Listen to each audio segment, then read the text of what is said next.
This Sunday's gospel is the woman at the well in John chapter 4. It's a very long narrative and clearly a spiritual conversation between this woman that comes to draw water from Samaria and Jesus.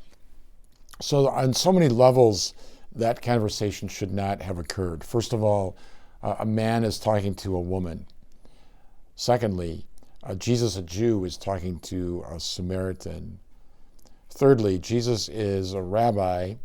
This is a woman who is in a relationship not sanctioned by the law. So on all those levels, in the context of Jesus' culture, this conversation should not have occurred. So Jesus is already breaking through all of these barriers that would separate him from someone like this woman to have this conversation. Just breaks through because he wants to engage her, wants to speak with her.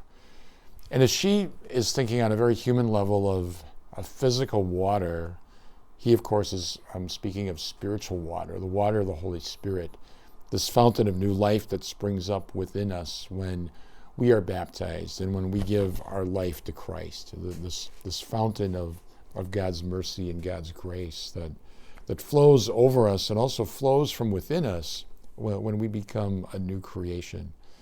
What strikes me in this passage is that at the end of the whole narrative, the woman goes back to the town and says, come and hear the man that told me everything I did.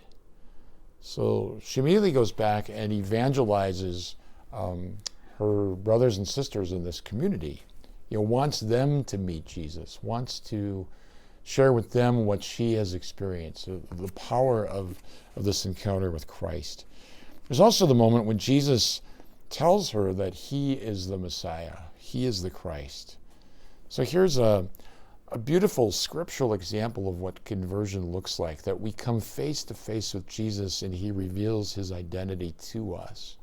Shows us everything we've done, both good and bad, but does so in this context of mercy and forgiveness, inviting us into this saving relationship where we can encounter forgiveness and the possibility of new life. And once we have experienced that transformation, we just instinctively go out and share with others this Jesus whom we have come to know as Messiah, as the Son of God. So the woman at the well really serves for us as an astounding example of what conversion looks like, number one. Number two, what evangelization looks like. That when we experience conversion, we go out, evangelize, we share the good news. That this fountain of water that's springing from within us and that flows over us.